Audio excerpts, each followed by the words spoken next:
Toronto Maple Leafs have made multiple moves ahead of tonight's huge game against the Montreal Canadiens, and Berube is changing some things up.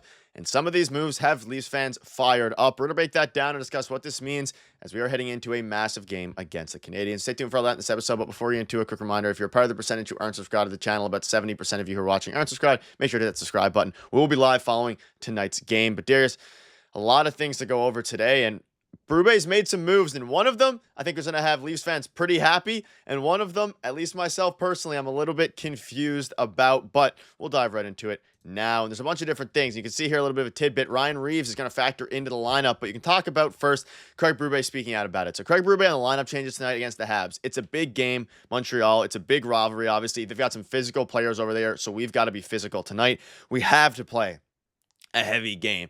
And this is a big game for the Toronto Maple Leafs because, for one, the Habs have been one of the best teams in the NHL. It's kind of crazy to say, but it's been the case over the past few weeks.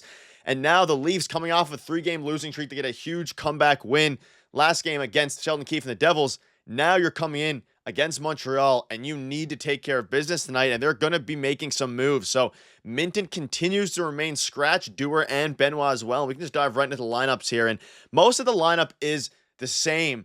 But fans are pretty fired up about Fraser Minton still riding the pine and Ryan Reeves factoring in. We have some quotes from Craig Berube discussing why here in a minute. But Darius, this is the line. These are the lines tonight. And Dewar's out, Minton's out. Very interesting. So first of all, on the game itself in the matchup, the Montreal Canadiens, they got some heavy guys, right? Like they got Jack-Eye, they got Pizzetta. They have a couple guys that like to throw the body around. So it makes sense that Reeves will be in the lineup because, again, tonight could be the night. Tonight could be the first night that Ryan Reeves fights this season, I think, because there could be some fireworks. Montreal is on a roll, like you mentioned. I believe they've only lost 2 games in the last month. So they are on a bit of a roll. They're going to be feeling good. They're going to be throwing the body around. So it could get really physical tonight. It could be a really good game with some fireworks, so that'll be fun. In terms of Fraser Minton and the lineup changes, Fraser Minton hasn't skated with the team yet, right? Like he's been skating by himself. There's been some optional skates since he's been called up, but they haven't, I don't think they've practiced yet with him up in the lineup because the last practice they had was when John Tavares got hurt. So hasn't skated with the team yet. That was the reasoning Craig Berube gave. It makes sense to me personally. Don't throw him in there. Things have changed since the last time he's been up. They're constantly working on things. So makes some sense. I can see why Ryan Reeves is in the lineup. But again, Pacioretty on the third line. I think that's pretty interesting with Robertson and Holmberg. That should be a weird and interesting mix there. We'll see how that works out. And McMahon has been playing really well as of late. I've been saying, and I've been on record saying he's a frustrating player. When he's not playing well, it looks really, really ugly.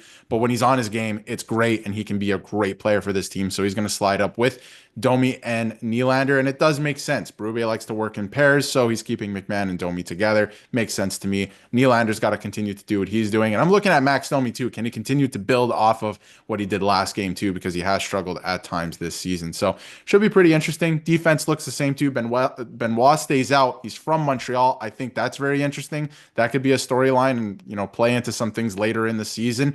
But yeah, this could be a wake up call for Simone Benoit as well. Yeah, so Tavares remains out, which is why Domi's in the second line. You mentioned the Domi-McMahon pairing.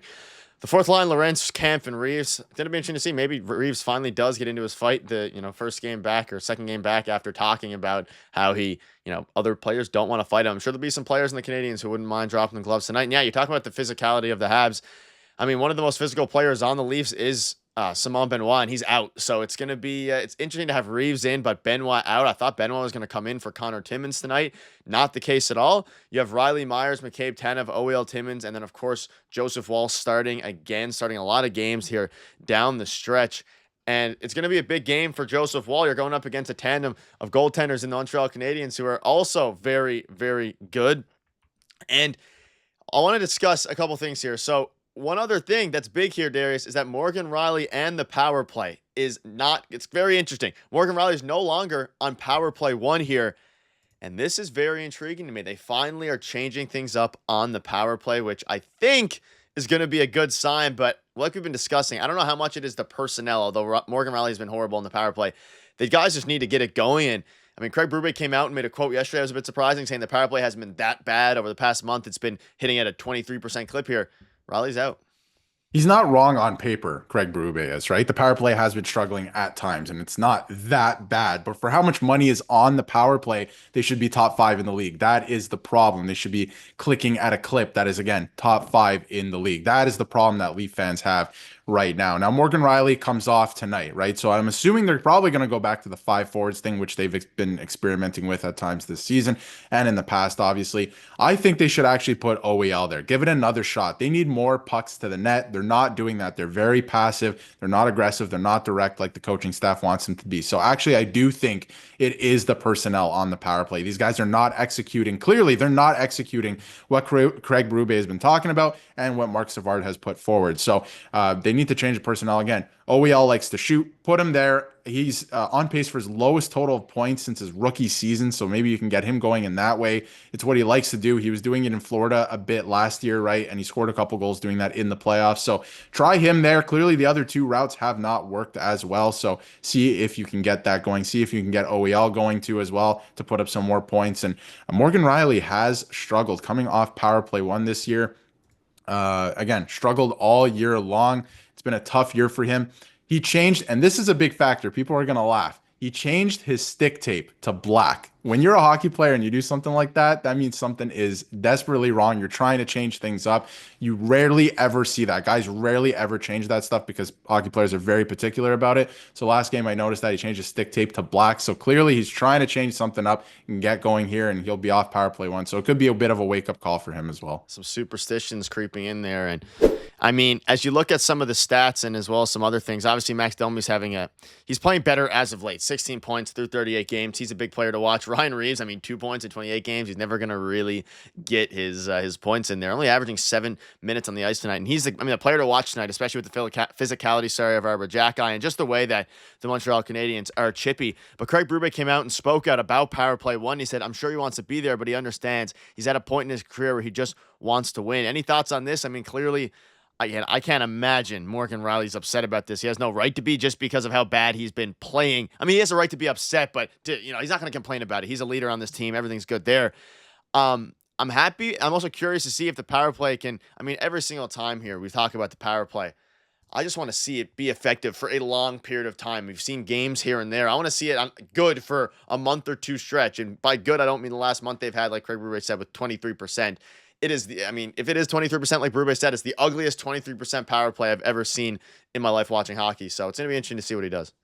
Yeah, and I mean the Leafs power play, it's very simple. Like just get the puck to the net, create some chaos, right? And the skill will shine through. It can be very simple. These guys are just overcomplicating things. And that's why they have guys like Philippe Meyer in the lineup because he doesn't do that. And when you don't overcomplicate things, you'll probably win. You'll find some success. So Morgan Riley, again, does he have the right to be mad about it? Absolutely, right? But find your way back into that spot, right? Continue to play well. Like try to, turn your season around. So yes, he has a right to be mad, absolutely. But do I think he's going to make a big deal out of it? No, I don't think so. I think he's a leader on this team.